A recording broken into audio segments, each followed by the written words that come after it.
Sir, ಈಗ ನಿಮ್ಮ ಹೆಸರು ಬೆಳಗಾವಿ ಕೇಳಿ ಬರ್ತಾ ಇದೆ, ಅದಕ್ಕೆ ಸಂಬಂಧಪಟ್ಟಂಗೆ ಏನಾದರೂ ಭೇಟಿಯಾಗಿ ಮಾತಾಡ್ತೀರಾ ಹೇಗೆ? ನೋಡಿ, ಒಂದು ನಾನು ಹೇಳ್ತೀನಿ, ಯಾವುದೇ ಕ್ಷೇತ್ರಕ್ಕೆ ಸೀಮಿತವಾಗಿ ನಾನು ಸ್ಪರ್ಧೆ ಮಾಡ್ತೀನಿ ಅಂತ ನಾನೂ ಹೇಳಿಲ್ಲ, ಮತ್ತು ವರಿಷ್ಠರು ಏನೂ ಸಿಗ್ನಲ್ ಕೊಟ್ಟು ಇಲ್ಲೇ ಇದೇ ಕ್ಷೇತ್ರಕ್ಕೆ ನಿಲ್ಲಬೇಕಂತೂ ಅವ್ರು ಹೇಳಿಲ್ಲ.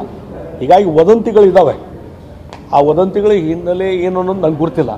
ಹೀಗಾಗಿ ಒಂದೇ ಒಂದು ನಾನು ಹೇಳುವಂಥದ್ದು, ಫ್ರಾಮ್ ಬಿಗಿನಿಂಗ್ ಯಾವಾಗ ಭಾರತೀಯ ಜನತಾ ಪಾರ್ಟಿ ಸೇರ್ಪಡೆ ಆಗಿದ್ದೇನೆ, ಅಮಿತ್ ಶಾಜಿ ಅವರಿಗೆ ಮತ್ತು ನಡ್ಡಾಜಿಯವ್ರಿಗೆ ನಾನು ಭೇಟಿಯಾಗಿ ಅವ್ರ ಜೊತೆ ಸಮಾಲೋಚನೆ ಆದಮೇಲೆ ನಾವು ಹೊರಗಡೆ ಬಂದು ಹೇಳಿದ್ದೀನಿ, ವರಿಷ್ಠರು ಪಕ್ಷ ಸ್ಪರ್ಧೆ ಮಾಡಿರಿ ಲೋಕಸಭೆಗೆ ಅಂತಂದರೆ ಸ್ಪರ್ಧೆ ಮಾಡ್ತೀನಿ, ಇಲ್ಲ ಅಂತಂದರೆ ಇಲ್ಲ.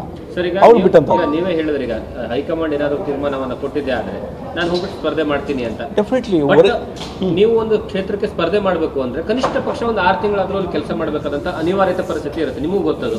ಈಗ ಇರುವಂಥದ್ದು ಕೇವಲ 2 ರಿಂದ 3 ತಿಂಗಳು ಮಾತ್ರ ಕಾಲಾವಕಾಶ, 2 ತಿಂಗಳು 3 ತಿಂಗಳು ಇಲ್ಲ. ಹಾಗಾಗಿ ಅದನ್ನ ಹೇಗೆ ಟ್ಯಾಕಲ್ ಮಾಡ್ತೀರಾ ಅಂತ ಒಂದು ವೇಳೆ ಲಾಸ್ಟ್ ಮೂಮೆಂಟ್ ಅಲ್ಲಿ ಸಿಕ್ಕರೆ ಅಂತ. ನೋಡಿ, ಒಂದು ನಾನು ಹೇಳ್ತೀನಿ, ಬಹುಶಃ ಯಾವ ಕ್ಷೇತ್ರ ನನಗೆ ಹೊಸದಲ್ಲ. ಅದರಲ್ಲಿ ಉತ್ತರ ಕರ್ನಾಟಕ ಭಾಗದಲ್ಲಂತೂ ಲೀಡರ್ ಅಪೋಸಿಷನ್ ಆಗಿ 10 ವರ್ಷ. ನೀವು ಪೋಷಕರಾಗಲು ಕಾಯುತ್ತಿದ್ದೀರಾ? ಚಿಂತಿಸದಿರಿ. ಓಯಾಸಿಸ್ ಫರ್ಟಿಲಿಟಿ 90,000 ದಂಪತಿಗಳ ಜೀವನದಲ್ಲಿ ಸಂತೋಷವನ್ನು ತಂದಿದೆ. 7825893601ಗೆ ಕರೆ ಮಾಡಿ, ಅತ್ಯದ್ಭುತ ರಿಯಾಯಿತಿ ಪಡೆಯಿರಿ ಹಾಗೂ ಎಲ್ಲರಿಗೂ ಗುಡ್ ನ್ಯೂಸ್ ಕೊಡಿ. ಪ್ರತಿಯೊಂದು ಜಿಲ್ಲೆ, ಪ್ರತಿಯೊಂದು ತಾಲೂಕಿಗೆ ಹೋಗಿದ್ದೇನೆ. ಕಾರ್ಯಕರ್ತರ ಜೊತೆ ನಿಕಟವಾದಂಥ ಸಂಬಂಧ ಇದೆ, ಜನಸಾಮಾನ್ಯರ ಜೊತೆ ನಿಕಟವಾದಂಥ ಸಂಬಂಧ ಇದೆ.